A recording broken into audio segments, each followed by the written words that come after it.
નમસ્કાર, હું તો બોલીશમાં હું રોનક પટેલ આપનું સ્વાગત કરું છું. હું તો બોલીશના જે સતત 1956મો એપિસોડ અને 1956મા એપિસોડના 3 મુદ્દા છે. પહેલો મુદ્દો છે નેશનલ હાઈવે પર ખાડાનો ટોલ ટેક્સ. જી હા, નેશનલ હાઈવે પર અનેક ઠેકાણે ખાડા છે, ખાડા હતા, સરકારી રિપોર્ટ છે, પણ ટોલ ટેક્સ એક પણ દિવસ બંધ નથી થયો, એટલે બોલવું છે. ગડકરી સાહેબના વિભાગે આપણા ગુજરાતમાંથી કેટલા ઉઘરાવ્યા, સામે કેવી સગવડ ન આપી, તેની ચર્ચા કરવી છે. બીજો મુદ્દો છે મેડમની માયાજાળ. ભ્રષ્ટ અધિકારી, ભ્રષ્ટાચાર કઈ હદ સુધી છે અને ભ્રષ્ટાચારના રૂપિયા અધિકારીઓ કેવી રીતે છુપાવે છે ને, એનો એક પર્દાફાશ થયો છે, એ મુદ્દે બોલવું છે. અને ત્રીજો મુદ્દો છે માસ્ટર પ્લાન. માસ્ટર પ્લાન અમદાવાદના નવા વિકસિત વિસ્તારોની અંદર અથવા તો વિકાસશીલ વિસ્તારોની અંદર જળ ભરાવ ન થાય તેને માટેનું. પણ શરૂઆત સૌથી મહત્વનો એ મુદ્દો જે આપણા હાડકાં તોડે છે પણ ખિસ્સું ખાલી કરે છે ને, એ મુદ્દાથી.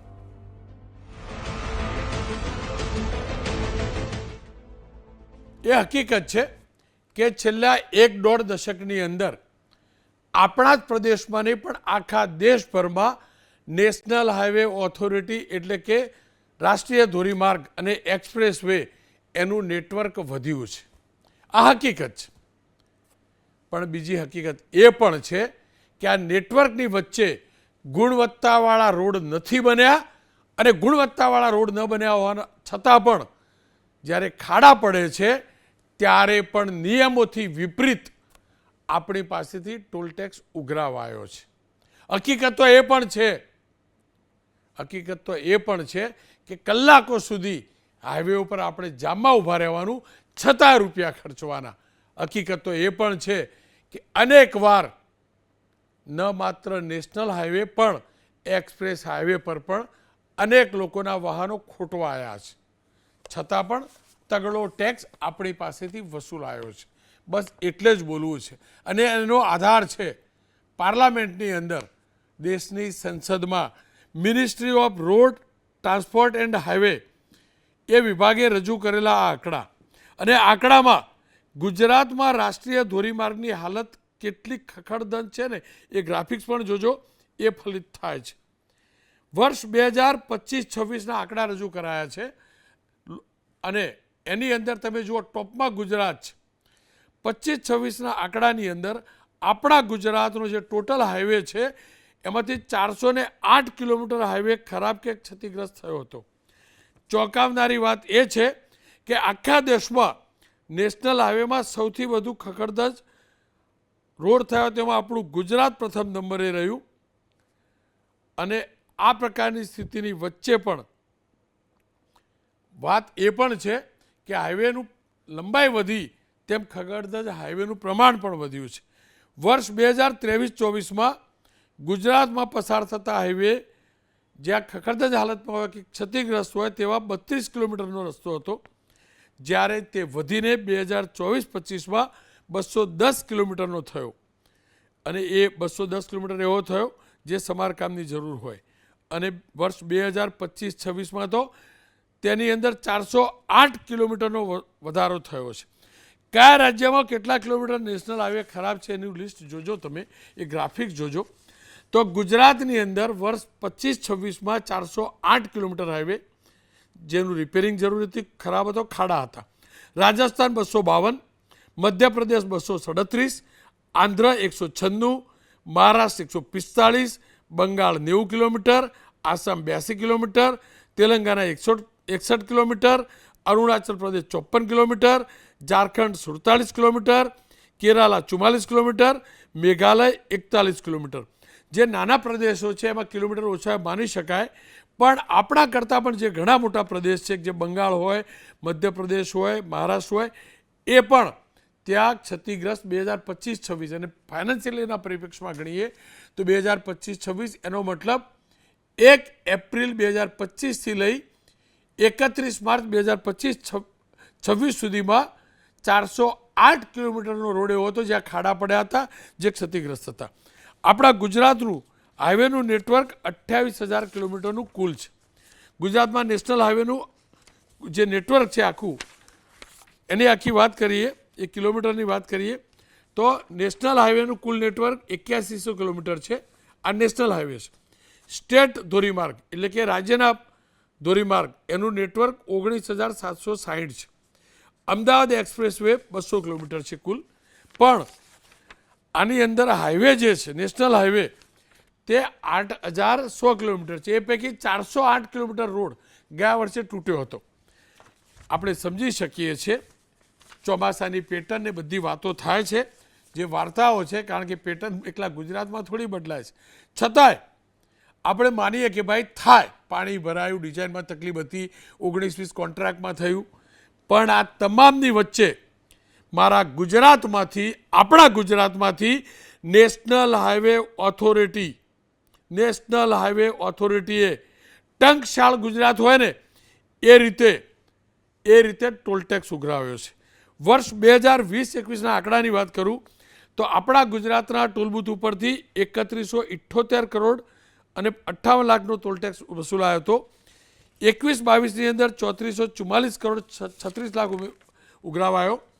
22-23માં 4090 કરોડ, 23-24માં 4394 કરોડ અને 82 લાખ, 24-25માં 4975 કરોડ અને 20 લાખ, 25-26 જ્યાં સૌથી વધુ આપણા રોડ તૂટેલા હતા આખા પ્રદેશમાં, એ 25-26માં 6352 કરોડ રૂપિયા આપણા ગુજરાતના ટોલ બુક ઉપરથી ટોલ ટેક્સ ઉઘરાવવામાં આવ્યો છે. નેશનલ હાઈવે ઓથોરિટીએ આટલા રૂપિયાના ખિસ્સામાં ગયા છે. અને આ આંકડા તમામ પાર્લામેન્ટમાં રજૂ થયા છે. કોઈ મારા આંકડા કે બીજા કોઈ રેકોર્ડના આંકડા નથી. આ પાર્લામેન્ટમાં રજૂ થયેલો રિપોર્ટ છે, આપ કોપી જોઈ શકો છો. હવે વર્ષ 2025-26ની વાત કરી લે, કેવા રોડ રસ્તા તૂટ્યા હતા. એ પહેલી વાત કરી લઉં રાજકોટ જેતપુર હાઈવેની. રાજકોટ જેતપુર નેશનલ હાઈવે જે અમદાવાદ સહિતના પ્રદેશોને સૌરાષ્ટ્ર સાથે જોડે છે, અને સૌરાષ્ટ્રમાંથી આપણે યાત્રાધામો એ બાજુ છે, સોમનાથ હોય, દ્વારકા હોય, ત્યાં 2 વર્ષથી 6 લેનનું કામ ચાલે છે.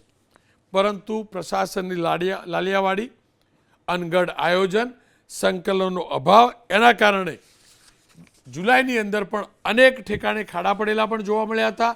ટ્રાફિક જામ પણ હતો, રોજબરોજ ટ્રાફિક જામ થતો હતો. કેટલી જગ્યાએ ડાયવર્ઝન પણ આપવામાં આવેલું, ડાયવર્ઝન પણ તૂટેલા હતા. છતાં પણ ગડકરી સાહેબનો વિભાગ મારા ગુજરાતના વાહન ચાલકો જે ત્યાંથી પસાર થાય છે, એટલે ગુજરાતના ટોલ બૂથ ઉપર ટોલ ટેક્સ તો લેતા હતા. હવે વલસાડની વાત કરી લઉં. વલસાડ જિલ્લાના આદિવાસી વિસ્તારમાંથી પસાર થતો નેશનલ હાઈવે 48, એની હાલત જોઈ લેજો. અમે એ વખતે રિયાલિટી ચેક કરેલું, જુલાઈ 2025માં એની હાલત જોઈ લો. કેવી હાલત હશે આપ સમજી શકો છો. આદિવાસી વિસ્તારના લોકોને વાપીથી અંબાજી તરફ આ હાઈવે મળે એ માટેનો આ રોડ બન્યો હતો, પણ એની હાલત જોઈ શકો છો. હવે તમને હિંમતનગર લઈ જાઉં. ગાંધીનગરને હિંમતનગરને જોડતો, એટલે કે ગુજરાત અને રાજસ્થાનને જોડતો નેશનલ હાઈવે, એનો ગુજરાતનો ભાગ, એની એ વખતની હાલત જોજો તમે. જુલાઈમાં મેં રિયાલિટી ચેક કર્યું હતું, ત્યારે પણ આપણે ટેક્સ ભરતા હતા. ભારતમાલા પ્રોજેક્ટ બહુ મોટો પ્રોજેક્ટ, અદ્ભુત પ્રોજેક્ટ, એના ગયા વર્ષે અમે રિયાલિટી ચેક કરી હતી. સાંતલપુરની અંદર પાટણ જિલ્લાના સાંતલપુરથી સુઈગામ અને સાંચોને જોડતો રસ્તો એ વખતે કેટલો બિસ્માર હતો, અને એમાં તો પછી ન છૂટકે કાર્યવાહી પણ કરવી પડી હતી. કેટલાક અધિકારીઓ વિરુદ્ધ પણ કાર્યવાહી થઈ હતી, આપણે જાણીએ છીએ. પણ આ તમામની વચ્ચે મારો મુદ્દો એ છે કે જો હાઈવે આટલી વખત તૂટેલો હતો, હાઈવે આટલી ખરાબ હાલતમાં હતો, તો ગુજરાતના એ ટોલબૂથ ઉપરથી ટોલ ટેક્સ કેમ લેવાતો? જો આટલો ખરાબ હતો એનો મતલબ કોઈ ગતિ વધતી નહોતી, ગતિ પર બ્રેક લાગતી હતી. એટલું જ નહીં, વાહનો તૂટતા હતા, વાહન ચાલકોના હાડકાં તૂટતા હતા, વાહનોમાં સવાર લોકોના હાડકાં તૂટતા હતા. હવે ગયા વર્ષની વાત ભૂલી જઈએ, એ રિપોર્ટને આધીન હતી. હવે આ રિપોર્ટના સમાચાર અમને મળ્યા, રિપોર્ટનો અભ્યાસ કર્યો, અમે રિયાલિટી ચેક કરી. જે રિયાલિટી ચેક કરી છે, આજના અહેવાલ જોજો તમે. રાજકોટ જેતપુર હાઈવે આજે પણ અધૂરો છે. 2.5 વર્ષથી 60 કિલોમીટર રોડની કામગીરી આજે પણ ચાલુ છે. હાઈવેની સ્થિતિ બેસ્માર છે. મને યાદ છે તત્કાલીન કલેક્ટરને તત્કાલીન જે અધિકારીઓ હતા એમને વચન આપ્યું હતું કે આટલા દિવસમાં 6 લેનનું કામ પૂરું થશે. કામ હજી પૂરું થયું નથી. ત્યારે પણ એવું કહેવાતું હતું કે સંકલનનો અભાવ છે, સંકલનનો અભાવ છે. એ સંકલનના અભાવની વાતને વર્ષ દોઢ વર્ષ થયું છતાં પણ એ હાઈવેનું કામ પૂરું નથી થયું. આજે એક નેતાજીની ગાડી નીકળી હતી, આ જોઈ લો, પૂર્વ મંત્રી છે, રાજ્ય સરકારના રાજ્ય મંત્રી હતા, ટ્રાન્સપોર્ટ મિનિસ્ટર. આ એમ્બ્યુલન્સ નીકળે છે, કેવી હાલત છે જુઓ. છતાંય આ ક્રોસ કરીને આગળ જાઓ એટલે ટૂંકા અંતરમાં પાછા બે ટોલ નાકા તો ખરા જ, બે ટોલ નાકા તો ખરા જ. બહુ બબાલ થઈ એટલે કદાચ 10-20% કંઈક ઓછો ભાવ કરેલો એવું મારા ધ્યાનમાં છે. પણ આજે પણ આપણે ત્યાંથી ધીમી ગતિએ પસાર થવાનું અને ઝડપી ગતિએ, પેલું ફાસ્ટ ટ્રેક લઈ આવ્યા ને, ઝડપી ગતિએ એ ટ્રેક ઉપર આજે પણ આપણે રૂપિયા ચૂકવીએ છીએ. આ તો સૌરાષ્ટ્રની વાત થઈ. હવે કચ્છની વાત કરી લઉં. કચ્છથી મોરબી આપણે તમામ લોકો જાણીએ છીએ. પોર્ટ છે, ટંડલા પોર્ટ પણ છે, મુન્દ્રા પોર્ટ પણ છે અને અનેક વાહનો ત્યાંથી આવે છે. ટ્રાન્સપોર્ટનો સૌથી મોટો વ્યવસાય છે. મોરબી અને કચ્છને જોડતો નેશનલ હાઈવે 8A એની હાલત જોજો. હાઈવે પર ઠેર ઠેર મસ્ત મોટા ખાડા પડ્યા છે. રોજના હજારો વાહન ચાલકો અહીંથી પસાર થાય છે. ખાડાઓનું આ સામ્રાજ્ય છે. પણ અહીંયા પણ વર્ષે દાડે આપણે કરોડો રૂપિયા આપીએ છીએ કારણ કે આપણી પાસે બહુ બધા રૂપિયા છે એવું ગડકરી સાહેબનો વિભાગ માને છે. કારણ કે મને યાદ છે એકવાર એવું બોલેલા, અમુક સ્ટેટના નામ બોલેલા, એમાં અમારા ગુજરાતનું નામ બોલેલા કે ત્યાં પ્રધાનમંત્રી સડક યોજના અંતર્ગત નહીં પણ એ સમૃદ્ધ રાજ્ય છે એટલે અમે ત્યાં ટોલબૂથવાળા રોડ આપીશું. એ તો એવું પણ બોલેલા કે રોડ સારા પ્રીમિયમ જોતા હોય તો ટોલ ટેક્સ પણ ભરવો જોઈએ. એટલે એ પણ સુધીને તમને સંભળાવીશ અને એ પણ કહીશ કે ગડકરી સાહેબ ટોલ જોતો હોય ને તો રોડ સારા, 365 દિવસ ટોલ લો છો, 24 કલાક તો 24 કલાક ખાડા મુક્ત, ટ્રાફિક મુક્ત રોડ આપવો જોઈએ. વલસાડમાંથી પસાર થતો નેશનલ હાઈવે 48 સોનવાડા ગામ પાસેના બ્રિજની હાલત તમે જોજો. વાહન ચાલકોને જબરજસ્ત મુશ્કેલી છે. નેશનલ હાઈવે ઓથોરિટીએ તાજેતરમાં ડામરનું કામ કર્યું અને કેવી હાલત થઈ એ જોઈ લો. અહીંયા જ્યારે હાઈવે શોધવો પડે છે, રોડ શોધવો પડે છે તો ટોલ શેના માટે હોય ભાઈ, શેના માટે હોય? ખેડા જિલ્લામાંથી પસાર થતો અમદાવાદ ઇન્દોર નેશનલ હાઈવે, એના દર્શન કરાવી દો. હાઈવે 47 છે, અત્યંત બિસ્માર હાલતમાં છે. હજારો વાહનો પસાર થાય છે. અમદાવાદથી ગોધરા વચ્ચે 4 ચક્રીય વાહનો માટે 90 થી 120 રૂપિયા, ભારે વાહનો પાસેથી 500 થી 600 રૂપિયાનો ટોલ ટેક્સ વસૂલાય છે. આપ આ સ્થિતિ જોઈ શકો છો. ખાડાઓનું સામ્રાજ્ય છે. અને કદાચ જો એ વિઝ્યુઅલ નીકળશે તો એ પણ આપણે પ્રસારિત કરીશું. જે નવો હાઈવે બન્યો છે, મુંબઈ સુધીનો જે નવો હાઈવે બન્યો છે એની હાલત પણ તમને બતાવીશ. મેં જાતે ત્યાંથી મુસાફરી કરીશ. ખળબચડો હાઈવે છે, ગાડી કુદાકૂદ કરે છે, આપણે જાણીએ છીએ. હાડકાં તૂટે એવી સ્થિતિ છે. અનેકના ટાયરો, એ નવો જે હાઈવે બન્યો જેને એક્સપ્રેસ હાઈવે કે પ્રીમિયમ હાઈવે કહેવામાં આવે છે, મુંબઈ સુધી જે જોડાવાનો છે, દિલ્હી મુંબઈવાળો, એનો જે પેચ શરૂ થયો છે વડોદરાથી કિમ અને નવસારી વચ્ચેના ભાગ સુધીનો, અનેકના ટાયરો ત્યાં તૂટ્યા છે. એ વિડીયો પણ હું બતાવીશ. ત્યાં વચ્ચે ગાબડું પણ પડેલું કે કંઈક તૂટફૂટ પણ હતી. કલાકો સુધીનો ટ્રાફિક, કોઈ વ્યવસ્થા નહીં, કોઈ સૂચના નહીં ત્યાં આગળ. પણ ટોલ તો ભરવાનો પાછો, ટોલ તો ભરવાનો જ. ખેર, નીતિન ગડકરીજીએ શું કહ્યું હતું ને, ચર્ચા શરૂ કરતા પહેલા એ સાંભળી લઈએ. आपको अच्छे रोड चाहिए तो आपको टोल देना पड़ेगा. आपको अच्छे रोड चाहिए तो आपको टोल देना पड़ेगा. आपको अच्छे रोड चाहिए तो आपको टोल देना पड़ेगा. आपको अच्छे रोड चाहिए तो आपको टोल देना पड़ेगा. आपको अच्छे रोड चाहिए तो आपको टोल देना पड़ेगा. आपको अच्छे रोड चाहिए तो आपको. ગડકરી સાહેબ, તમે પેલું ફાસ્ટ્રેક વાળું લઈ આવ્યા ત્યારથી તો અમે સ્ટીકર આગળ જ લગાડી દઈએ છીએ અને ટોલ તમે લો જ છો. અમારે ટોલ ના આપવો હોય ને તો એના વૈકલ્પિક રસ્તા પણ નથી રાખ્યા, જે અમારો અધિકાર છે. અમે ટેક્સ ભરીએ છીએ, ગાડી છોડાવતા ટેક્સ ભરીએ છીએ, પેટ્રોલ ડીઝલમાં ટેક્સ ભરીએ છીએ, આરટીઓ પાસિંગ વખતે ટેક્સ ભરીએ છીએ. છતાં પણ અમારા વૈકલ્પિક રસ્તા ગયા છે. અમદાવાદથી વડોદરા જવું હોય તો એક વૈકલ્પિક રસ્તો બતાવો મને. મારું ડેલી અપડાઉન હોય તો કેવી રીતે હું જઈ શકું ટોલ ભર્યા વગર? સાહેબ, તમે કહો છો ને સારા રસ્તા, ચલો સારા નથી જોતા, લાવો ને એમનો રસ્તો ભાઈ, એ તો ખાઈ ગયા. પણ જે સારા રસ્તાની વાત કરો છો ને એની સ્થિતિ જોજો. અને ગડકરી સાહેબ, છેલ્લો જે હાઈવે બન્યો ને એ વિડીયો હમણાં કઢાવી એ પણ પ્રસારિત કરીશ. નેશનલ હાઈવે ઓથોરિટી કે એક્સપ્રેસ હાઈવેના જે પણ કરતા ધરતાઓ છે અને કેટલાના ટાયર તૂટ્યા છે એનો ખાલી સર્વે કરજો એટલે ખબર પડશે. બહુ પ્રીમિયમ રોડ આપણે બનાવીએ છીએ ને. ખેર આ મુદ્દે ચર્ચા કરવા માટે જીતેન્દ્રભાઈ સંઘવી, ઉપપ્રમુખ ઓલ ઇન્ડિયા મોટર ટ્રાન્સપોર્ટર છે, પરાક્રમસિંહ રાણા સેક્રેટરી છે રાજકોટ ગુડ્સ ટ્રાન્સપોર્ટ એસોસિએશન, અને રમેશ માત્રા પ્રમુખ છે ટેન્કર એસોસિએશન ઓનર્સ એસોસિએશનથી. પહેલાં રાજકોટ વાત કરી લઈએ આપણે. રાણા સાહેબ, તમારા સંગઠનની સહનશક્તિને સલામ ભરવી જોઈએ. ગાડીઓએ તોડાવો, ખિસ્સોએ ખાલી કરો. અને હાઈવે ટકાટક મળી ગયા છે ને તમને તો બધા હવે ટકાટક જતા હશો ને. સ્થિતિ કઈ છે ગુજરાતના હાઈવેની સ્થિતિ? નેશનલ હાઈવેની વાત કરું છું, કેવી છે? અને પડોશી રાજ્યોના હાઈવેની નેશનલ હાઈવેની સ્થિતિ કેવી છે?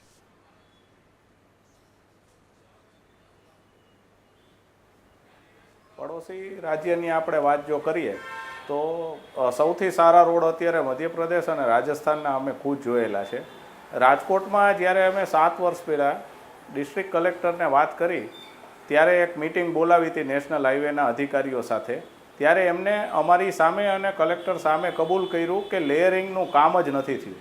કોઈ બી નેશનલ હાઈવે જ્યારે બને છે ત્યારે 5 અને 10 વર્ષે એના ઉપર લેયરિંગનું કામ થવું જોઈએ. આપ જે આ બિસ્માર રોડ જોવો છો ને એમાં આ જ વસ્તુનો અભાવ હોય છે કે લેયરિંગનું કામ જ નથી થતું હતું. બીજું કે સર્વિસ રોડ એ વૈકલ્પ છે, એની સાથે કાયમના માટે ઓરમાયા છોકરા જેવું વર્તન હોય. એટલે તમે ફ્લાયઓવર ઉપરથી પસાર થાવ તો રોડ સારો, પણ નીચેનો જે રોડ સર્વિસ રોડ હોય એ કાયમ બિસ્માર હાલતમાં હોય છે. અને પેલો 60 કિલોમીટરની વચ્ચે બે ટોલ બૂથ ને બધું પડાય ખરું? ગડકરી સાહેબ પાર્લામેન્ટમાં બોલ્યા હતા આવું તો. ના, એમાં એક ટોલ તો નાબૂદ થયો જે રાજકોટમાં ચાલુ થયો હતો એ. પણ અત્યારે તો એ લોકો ટોલ પ્લાઝાનું પ્લાનિંગ જ એ રીતે કરે છે કે 60 કિલોમીટરની મર્યાદામાં જ એ લોકો આવી જાય છે, એવી રીતે જ કરે છે. એમાં તો સ્માર્ટ છે એટલે કાંઈ આપણે નહીં કરી શકીએ.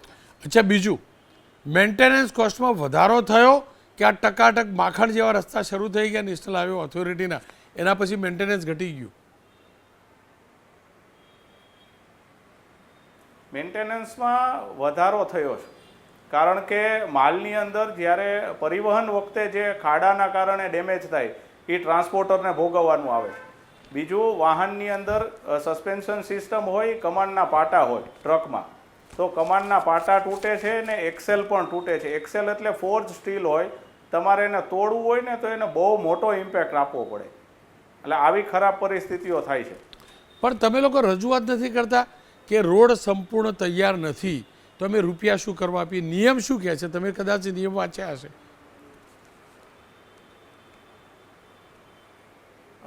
રોડ સંપૂર્ણપણે તૈયાર થાય જ્યારે એને ફિટનેસ સર્ટિફિકેટ આપી દેવામાં આવે ત્યારે જ એના ઉપર ટોલ વસૂલી શકાય. પણ હાલ પ્રશ્ન એવો છે કે રોડ સ્ટેટ પાસે છે અને નેશનલ હાઈવે એના ઉપર કામ કરી રહી છે, એટલે એ ટેકનિકલ મુદ્દાના કારણે ટોલ નાબૂદ નથી થઈ શકતો.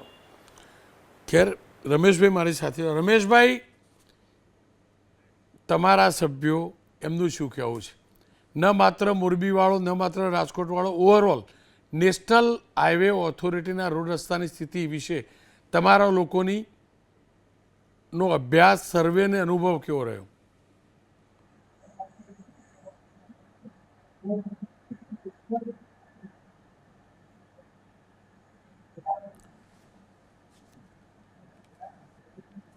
રમેશભાઈ, અવાજ મળે છે? હા સાહેબ, હા સાહેબ. રમેશભાઈ, કેવો અનુભવ રહ્યો તમારા બધા સભ્યોનો હાઈવેને લઈને? નેશનલ સર, પહેલે તો આપનો ખૂબ ખૂબ આભાર કે આપે એક અમને પ્લેટફોર્મ પૂરું પાડ્યું. સરકાર સુધી વાત પહોંચતી જ નથી, કારણ કે હવે જે સંસ્થાઓ છે ટ્રાન્સપોર્ટની, એ ટ્રાન્સપોર્ટર કે ટ્રક માલિકો કે બહુ વ્યસ્ત જીવનમાં છે. અને જોઈન્ટ ફોરમ અમારા કચ્છ જિલ્લાએ હમણાં 6-8 મહિના પહેલા લડત ચલાવી હતી અને સામખિયાળી અમે 72 કલાક સાહેબ ટોલ બંધ કરાવી નાખ્યા હતા. ત્યારે અમારે અહીંયા તંત્ર જાગ્યું અને અમારે અહીંયા અત્યારે શાંતિ છે. અમારે કચ્છ જિલ્લામાં નેશનલ હાઈવેની કોઈ પરિસ્થિતિ ખરાબ નથી. અમારે ધર્મશાળા ભીમાસર રોડ જે છે એ પણ આ લોકોએ ઓકે કરી આપ્યો છે, સામીખેડી ઓકે કરી આપ્યો છે. એક અમને તકલીફ છે તો જે નોર્થ ઇસ્ટથી અમારું જોડાણ છે, જે સામીખેડીથી સાંતલપુર થઈ આડેસર થઈને જે રોડ રાજસ્થાનને ને અમને નોર્થ ઇન્ડિયાથી જોડે છે, એ રોડ આ લોકો લગભગ 1 વર્ષથી બનાવે છે, પણ એ લોકોથી બનતો નથી. હજી જે લોકો જતા હશે એમને ખબર હશે. અચ્છા, બધા બાકી પૈસાની બાબતમાં કહીએ તો એક ટ્રક જી કે ટેન્કર જી પૈસાવાળી જ વાત જી કરીએ. જી પૈસામાં એવું છે કે એક નેશનલ પરમિટની ટ્રક હોય ને સાહેબ, એ હર મહિને 65,000 રૂપિયા ટોલ આપે. કેટલો? 65,000 રૂપિયા એવરેજ. જો કે ગુજરાતમાં ખાલી ચાલે છે, ગુજરાત પરમિટ ગાડી છે, તો એ 35-36,000 આપે, પણ નેશનલ પરમિટ 65,000 ટોલ આપે. આ ટોલ આવનારા સમયમાં મોટો એક ષડયંત્ર થશે અને એક મોટો ભ્રષ્ટાચાર હશે. કારણ કે અત્યારે જે મોંઘવારી પબ્લિક ફીલ કરે છે કે દેશ ફીલ કરે છે ને, એ આ ટોલ છે, નહીં કે ડીઝલ, નહીં કે બીજું કંઈ. અમારી એક ટ્રક કે એક ટેન્કર અમારું દિલ્હી જાય ને સાહેબ, એટલે 19,500 રૂપિયા એક ટ્રીપમાં કપાય. વિચાર કરો, 4 થી ઉપર અમે ટ્રીપ લગાડી ના શકીએ ક્યારે. કેટલા રૂપિયા જાય છે? પણ રમેશભાઈ આવી પરિસ્થિતિ છે. અને આટલા રૂપિયા આપતા છતાં જે કોઈ પણ જે આવી વાતો કરે છે કે પૈસા આપવા પડે, ભાઈ પૈસા તો લોકો આપે છે. તમે ખાલી ઈમાનદારીથી કામ કરો. અમારે ભારત માતા કી જય જ બોલાવી છે, પણ તમારી મહેરબાની હતી. નહીં, તમે ભારતમાં જાગો, તમે સંકલન કરીને લોકો, પ્રજા એટલી પ્રત્યાડિત છે, પણ ભારત માતા કી જય બોલાવી છે એટલે કઈ થઈ શકે એમ નથી. આ પોતે સમજો તો સારું. નહીં રમેશ, સમય સમજાવે, બીજું આપણે શું કરી શકીએ? રમેશભાઈ, ભારત માતા કી જય તો કોઈ બોલાવે એટલે થોડા બોલીએ, અહીંથી દિલથી નીકળે ને, દિમાગથી થોડી નીકળે, દિલથી નીકળે. અને કોઈના માટે કે કોઈ બોલાવે એટલે થોડી નીકળવાની હોય. આપણો દેશ છે ને, આપણી માં છે ભારત માતા, એટલે એમને જ નીકળે. પણ મને એટલું કહો, રોડ રસ્તાની હાલત ખરાબ, વૈકલ્પિક રસ્તા ખરાબ, વૈકલ્પિક રસ્તા છે નહીં, ટોલટેક્સ બની ગયા, તમે કહો છો બધા રોડ સારા થઈ ગયા, કદાચ એ બાજુ થયા હશે, પણ ગતિ વધી ખરી કે પછી એટલું ને એટલું જ થાય છે ટ્રાફિક બાફિક?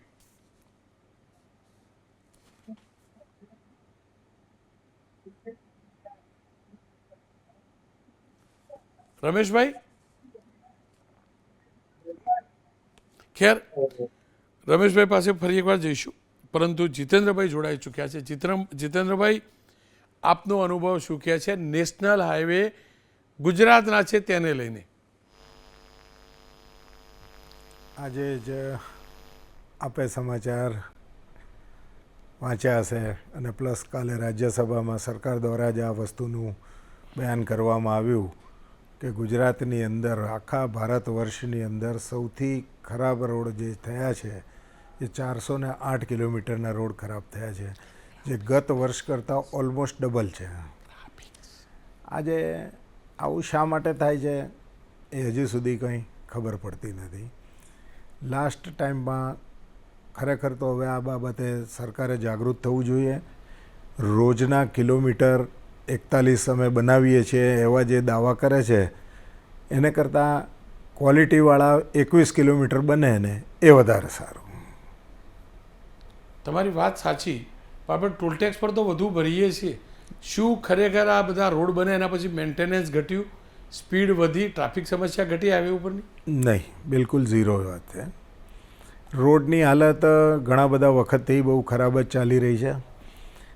આજે અમે લાસ્ટ યરની અંદર આ બાબતે કલકત્તા હાઈકોર્ટે કોચીન હાઈકોર્ટે એક ચુકાદો આપ્યો હતો કે જો રોડ ખરાબ હશે તો એ રોડના ટોલ ટેક્સ લેવામાં કેરલાની અંદર એટલીસ્ટ બંધ થઈ ગયું છે. તો આ બાબતે લઈ અને અમોએ એક રીટ પિટિશન ઓલરેડી અમારી ચાલુ જ હતી ગુજરાત હાઈકોર્ટની અંદર. એની અંદર અમે સામેલ કરીને આ જજમેન્ટની એક કોપી અમે બી મૂકી છે કે ભાઈ જે જગ્યાએ જો રોડ ખરાબ થઈ જાય તો ત્યાંથી સદંતર ટોલ લેવા ના જોઈએ. કારણ કે ટોલ એક એવી વસ્તુ છે કે જેને હવે આ લોકોએ નવું નામ યુઝર ફી આપી દીધું છે. હવે યુઝર ફી હોય તો જે રસ્તાને યુઝેબલ હોય એની યુઝર ફી હોવી જોઈએ. જ્યારે આજે અમારું રોડ અમે ટોલ પ્લાઝાની અંદર ટોલ ટેક્સ ભરવા માટે જ્યારે તૈયાર હોઈએ તો સામે એવી અપેક્ષા પણ રાખીએ કે ભાઈ અમારા ગાડીનું મેન્ટેનન્સ, જેમ આપે કીધું એની સ્પીડ, એ બધી વસ્તુઓ અમને પણ સારી રીતે ફેસિલિટીઓ મળવી જોઈએ. જે આ જે ગઈકાલનો જે રિપોર્ટ આપ્યો એના આધારે પ્લસ આપણે તો અમે લોકો તો રેગ્યુલર રોડ ઉપર જઈએ જ છે, તો સ્ટેટ હાઈવેના રોડ એની સાથે સાથે નેશનલ હાઈવેના ઘણા બધા રોડની ક્વોલિટીને કારણે હોય કે ગમે તે કારણ હોય કે એનું ઓડિટ નહીં થતું હોય, ખબર નથી કે સરકારી લેવલ ઉપર એ ક્યાં ચાલી રહ્યું છે, પણ ખરેખર હાલત છેલ્લા 6-1 મહિનાથી તો ટોટલી રોડની બહુ ખરાબ છે અને એને કારણે અમારા વ્હીકલની અંદર મેન્ટેનન્સ આવે છે. સૌથી અગત્યની વાત છે કે આવા ખાડાઓને કારણે અકસ્માતનું પ્રમાણ ઘણું બધું વધ્યું છે. જીતેન્દ્રભાઈ, આપ જોડાયા ને આવ્યા સ્ટુડિયોમાં એ પહેલાં મેં એક વાત કરી. જી હું બહુ જાજુ જાણતો નથી, મારો જાજો પ્રવાસ હોતો નથી, જી પણ હું એટલું જાણું છું કે મારે અહીંથી સુરત જવું હોય તો મારી જોડે કોઈ વૈકલ્પિક રસ્તો નથી. મેં નીતિન ગડકરી જે સાહેબની પણ એક બાઇટ ચલાવી, એ ફરી એકવાર પ્લે પણ કરાવું, ફરી એકવાર પ્લે કરાવું. નીતિન ગડકરીજીએ શું કહ્યું હતું એ પ્રીમિયમ રોડ વિશે, એ પણ જોઈ લઈએ એકવાર, ફરી એકવાર જોઈ લઈએ. आपको अच्छे रोड चाहिए तो आपको टोल देना पड़ेगा. आपको अच्छे रोड चाहिए तो आपको टोल देना पड़ेगा. आपको अच्छे रोड चाहिए तो आपको टोल देना पड़ेगा. તો જીતેન્દ્રભાઈ જુઓ, સારા રોડવાળી વાત ભૂલી જઈએ આપણે. આપણી તાકાત આપણે ગરીબ માણસ છીએ ભાઈ, પરાણે પગાર બે છેડા ભેગા થાય. હવે હું ટેક્સ તો બધા ભરું છું, તમે ભરો છો, બિલકુલ મારી વાહનવાળી વાત ભૂલી આપણા વાહનની વાત કરીએ. મને અહીંથી સુરત સુધીનો તો કોઈ એવો વૈકલ્પિક રસ્તો નથી મળતો કે મારે ટોલ ભર્યા વગર જઈ શકું એવો. તમે તો આખા ગુજરાતની અંદર બધે વાહનો ફરતા હશે, શું વૈકલ્પિક રસ્તા બાકી રાખ્યા છે કે બધે ટોલ લગાડી દીધો? ના ના, ખરેખર આની અંદર તો વાસ્તવિકતા એ છે કે આપણા મિનિસ્ટરો, સરકારના જે નુમાઇંદા, જે કંઈ IAS ઓફિસર કે જે પણ હોય, બ્યુરોક્રેટ્સ હોય, એ બધા ફોરેન જાય અને ફોરેનની અંદરથી ત્યાંની જે પરિસ્થિતિ હોય એ પ્રમાણેના ત્યાંના ટોલ કલેક્શનના એના બધા આંકડા અને બધી વસ્તુઓ ભેગી કરી અને અહીંયા ઓલરેડી લગાડી દીધું. જ્યારથી દેશ આઝાદ થયો છે ત્યારથી અમદાવાદ સુરતની વાત જો આપણે ખાલી આપે કીધી એ કરીએ તો ઓલરેડી એ જૂનામાં જૂનો રોડ હતો. એની અંદર ખાલી એ લોકોએ જે 2 વે હતો એના બદલે 6 લેન કરી દીધો અને એની ઉપર આ લોકોએ ઘણા બધા ગામોને એ બધું ડાયવર્ઝનો જે હતા એ ખતમ કરી અને એની ઉપર ફ્લાયઓવર બ્રિજ બનાવી દીધા. એ બની ગયા, એનો વાંધો નથી, પણ એની અંદર જે ક્વોલિટી હોવી જોઈએ રોડની અંદર, પ્લસ ઘણી જગ્યાએ જે નાળા આવે છે, આપણે કદાચ તાજુબી થશે કે જ્યારે નાળું આવે ને ત્યારે એ 6 લેનનો રોડ પાછો 4 લેનમાં કન્વર્ટ થઈ જાય નાળું. હવે આજે અમદાવાદથી સુરતની અંદર ઓછામાં ઓછા 7 થી 8 નાળા એવા હશે કે જ્યાં આગળ આ રોડ જે હોય એ 6 લેનમાંથી 4 લેનમાં કન્વર્ટ થઈ જાય. હવે આવા કારણે ઘણી વખતે રાતના પેલો માણસ 6 લેનના રોડના આધારે સ્પીડમાં જતો હોય અને એની સામે જો એકદમ જ એ 4 લેનનો રોડ આવી જાય તો હાલત કેવી થઈ શકે, આપ સમજી શકો છો. એટલે જે ખરેખર એન્જિનિયરિંગ ફોલ્ટ આને કહી શકો કે શું કહેવાય, એ તો સરકાર જ જવાબ આપી શકે. પૈસા આપવામાં કોઈ પણ વ્યક્તિને જો ફેસિલિટી તમે આપો તો પૈસા આપવામાં કોઈ પણ વ્યક્તિને વાંધો હોતો નથી. અમે પણ એ રાહે જોડાયા હતા. જી રાણાજી, આપની પાસેથી જ જાણવું છે.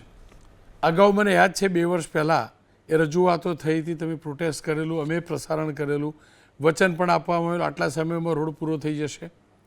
થયો ખરો અને ક્યારે થયો લાગે તમને?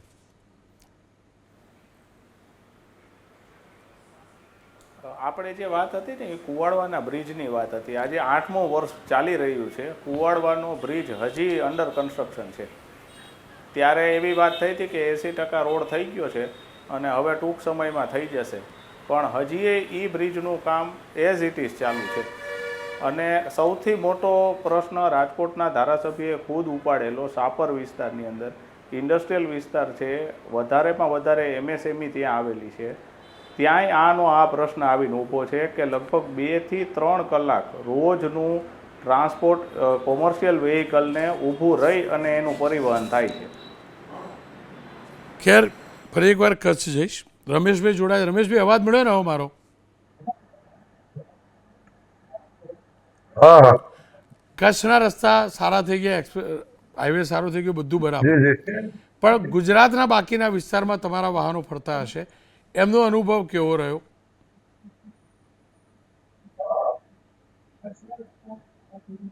વાહન સાહેબ અમારા ઓલ ઇન્ડિયા જાય છે. ગાંધીધામથી કચ્છમાંથી પોર્ટથી, અને કચ્છના રસ્તા સારા થઈ ગયા. એ રિપેરિંગ એ લોકોએ કર્યું 6-8 મહિના પહેલા, બરાબર થઈ ગયું. પણ આ વખતે તો કચ્છમાં એને તકલીફ એમ ન પડી કે વરસાદ અમારા બદનસીબ કહેવાય કે એટલો પડ્યો નહીં. વરસાદ પડ્યો હોત તો અમારી હાલત ખરાબ થાત. એટલે અમારી કમનસીબે અમને વરસાદે ના પડ્યો. ખેડૂતના દીકરા છીએ એટલે એ ખપે. બાકી બારે તો બધી જગ્યાએ, જેમ કે તમે ગોધરાવાળો રોડ બતાવી તૂટેલો છે, હું હમણાં 10 દી પહેલા આવ્યો ત્યાંથી, અને વરસાદના કારણે બીજા તૂટ્યા છે. પણ નેશનલ હાઈવેની બેદરકારી તો દુનિયાભરની જ છે. જે પ્રમાણે પબ્લિકના ખીચામાંથી પૈસા આવે છે ને, એકદમ કડકડતી નોટ, ઓનલાઈન ટ્રાન્સફર, એ પ્રમાણના રસ્તા નથી. જીતેન્દ્રભાઈ, એના માટે જે અભાવ હોય તંત્રનો હોય કે સંકલનનો. જીતેન્દ્રભાઈ, અંતમાં તમારી પાસેથી જાણી લઉં, જે પ્રકારના વચનો છે, જે પ્રકારે બોર્ડ મારેલું હોય છે ફેસિલિટીનું, એ પ્રકારની ફેસિલિટી હાઈવે પર હોય છે ખરી? ના, આ બાબતે પણ ઓલરેડી એને કોની કેટેગરી હોય છે, ટોલ ઉઘરાવવા માટેની બી હોય છે કે ભાઈ આમાં ABCDEFG સુધીની હોય છે કે ભાઈ આ રોડ ઉપર તમને C કેટેગરીના રોડ અને ફેસિલિટી મળશે. એ નામ માટે જ હોય છે અને એનો કિંમત નક્કી કરવા માટે હોય છે.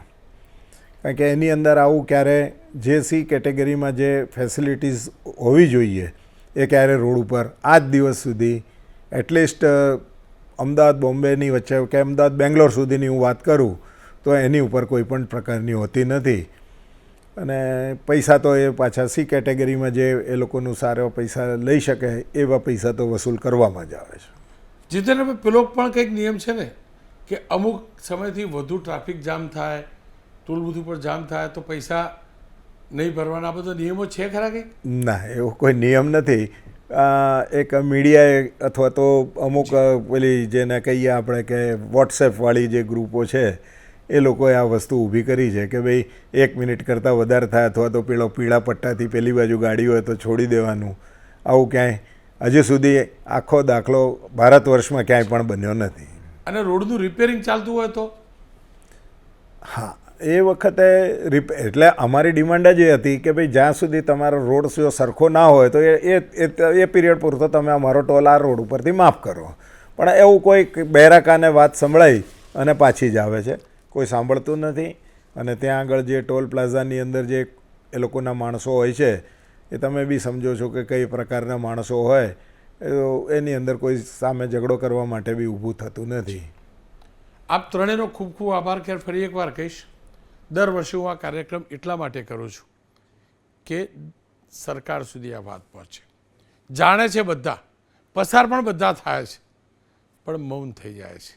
ભાઈ રૂપિયા ખર્ચીએ છીએ, અરે એડવાન્સમાં ભરી કાઢીએ છીએ. ફાસ્ટ્રેક આવ્યા પછી તો એડવાન્સમાં ભરીએ છીએ, પાસ થઈએ છીએ, પૈસા કપાઈએ, મેસેજ આવી જાય. ભાઈ થોડીક તો દયા કરો. ખિસ્સું એ ખાલી કરવાનું, હાડકાએ તોડવાના, કમસે કમ એટલા રૂપિયા તો ખિસ્સામાં બચે કે હાડકા તોડ્યા પછી ડૉક્ટર પાસે જઈ શકીએ. ફરીથી કહું છું, મારું ગુજરાત ટોલ ભરવામાં માને છે, ભરે છે, સગવડમાં માને છે. સગવડનું સામે એ રકમ ચૂકવવામાં કોઈને તકલીફ નથી. પણ જ્યારે ગડકરીજી આપ કહેતા હતા ને સારા રોડ જોતા હોય તો ટોલ હોય જ, તો બસ હું તમને કહું છું, તમારા વિભાગના અધિકારીઓને સમજાવો, ટોલ જોતો હોય તો રોડ સારો જોઈએ જ. 365 દિવસ જોઈએ.